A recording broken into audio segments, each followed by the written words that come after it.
لما نتكلم عن كريستيانو رونالدو، إحنا ما نتكلم بس عن لاعب كرة قدم أسطوري. لا، الموضوع أكبر من كده بكتير. إحنا نتكلم عن ظاهرة تجارية حرفياً غيرت قواعد اللعبة. طيب، كيف لاعب موهوب قدر يتحول لعلامة تجارية عالمية قيمتها مليارات؟ هذا اللي رح نكتشفه مع بعض. وخلونا نبدأ برقم واحد بس رح يصدمكم: 1,600,000 دولار. مبلغ ضخم جدا، صح؟ طيب يا ترى إيش ممكن يساوي كل هالمبلغ؟ تخيلوا، هذا سعر بوست واحد بس على إنستغرام كريستيانو رونالدو. بوست واحد. هذا الرقم لوحده يلخص كل القصة، قصة القوة التجارية الخارقة لبراند اسمه CR7.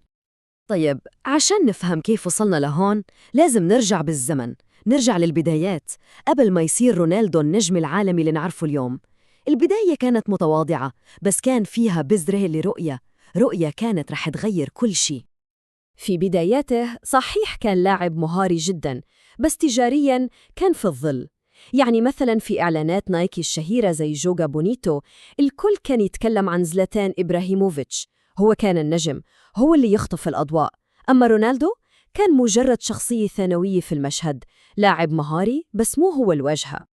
بس الموهبة واحدة ما كانت كافية أبداً. كان في شخصين شافوا فيه شيء مختلف وراهنوا عليه من البداية. الأول هو خورخي مينديز، وكيله، اللي تحول من بائع ملابس لوكيل أعمال وشاف فيه منجم ذهب تسويقي. والثاني هو ريكاردو ليغوفي من نايكي، اللي وقع معاه أول عقد احترافي وهو عمره 17 سنة بس.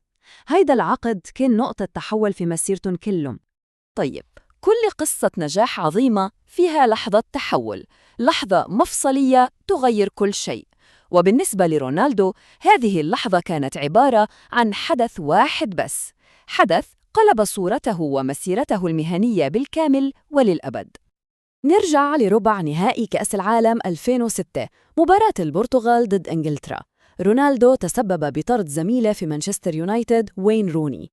بس المصيبة ما كانت هون، المصيبة كانت في اللقطة اللي بعدها. الكاميرا جابوه وهو يغمز لدكة البدلاء بعد طرد روني. هذه الغمزة أشعلت حرب عليه في الصحافة والجمهور الإنجليزي. شوفوا هذا الاقتباس الصادم من الصحافة وقتها. الكلام كان قاسي جدا ويوضح حجم الكره اللي كان يواجهه. الموضوع ما كان بس إنه لاعب غير محبوب، لا، هو حرفياً صار العدو الأول لإنجلترا كلها. وهنا يجي الجزء المثير للاهتمام. كيف كانت ردة فعله؟ بدل ما ينكسر، رونالدو استخدم كل هذا الهجوم وكل هذا الكره كوقود، حوله لطاقة. شوفوا تسلسل الزمن العجيب. في 2006 صار العدو الأول. الموسم اللي بعده مباشرة سجل 23 هدف، يعني نفس عدد أهدافه في 3 مواسم اللي قبلها مجتمعة. وفي 2008 وصل ل 42 هدف وفاز بأول كرة ذهبية، يعني حرفياً حول الكراهية لدافع ونجاح. طيب، مع هذه القوة الذهنية الجديدة جات خطوته الأكبر، الانتقال لريال مدريد. وهناك ما بنى بس مسيرة كروية أسطورية، لا، بدأ يبني إمبراطورية من نوع تاني، إمبراطورية رقمية كانت هي اللي رح تغير كل شيء. قبل ما نكمل، مهم نوضح مصطلح رح يتكرر كتير: حقوق الصورة. إيش يعني؟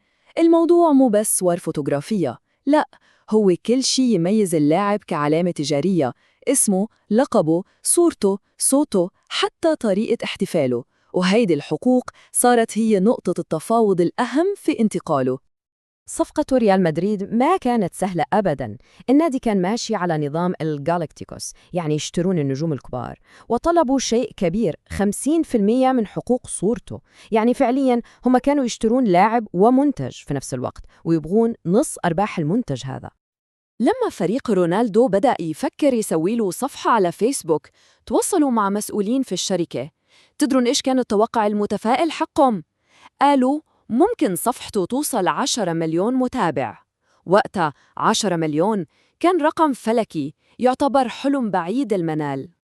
لكن اللي صار فاق كل التوقعات بمراحل. ما وصل 10 مليون بس، لا، صار أول رياضياً في التاريخ يكسر حاجز 100 مليون متابع على فيسبوك. 100 مليون! صار عنده متابعين أكثر من أكبر القنوات الإعلامية والأندية في العالم. هو بنى إمبراطوريته الإعلامية الخاصة بنفسه.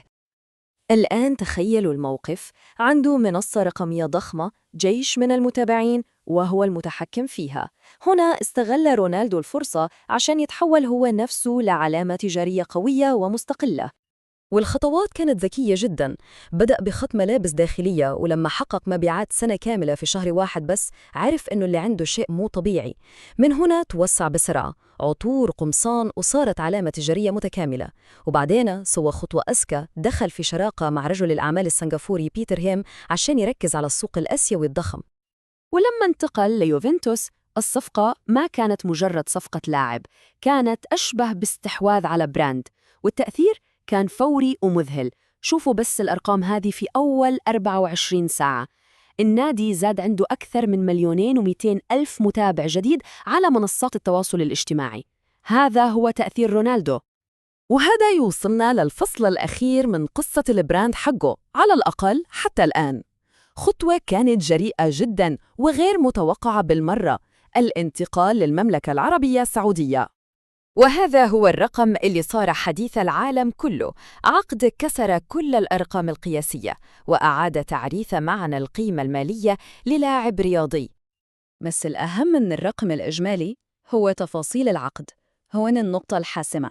ولأول مرة بشكل واضح وصريح، قيمته كعلامة تجارية اللي هي مو 11 مليون جنيه استرليني صارت تقريباً ضعف قيمته كلاعب كرة قدم.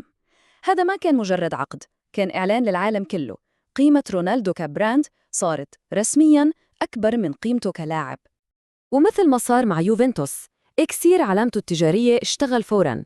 بمجرد ما تم الإعلان عن الصفقة، حساب نادي النصر على إنستغرام نط من 500,000 متابع لأكثر من 8.5 مليون في أيام. وبسرعة النادي والدوري السعودي صاروا تحت الأضواء العالمية. وهنا نوصل للسؤال الأخير: رحلة رونالدو تلخص تطور العلاقة بين الرياضة، الشهرة والبزنس.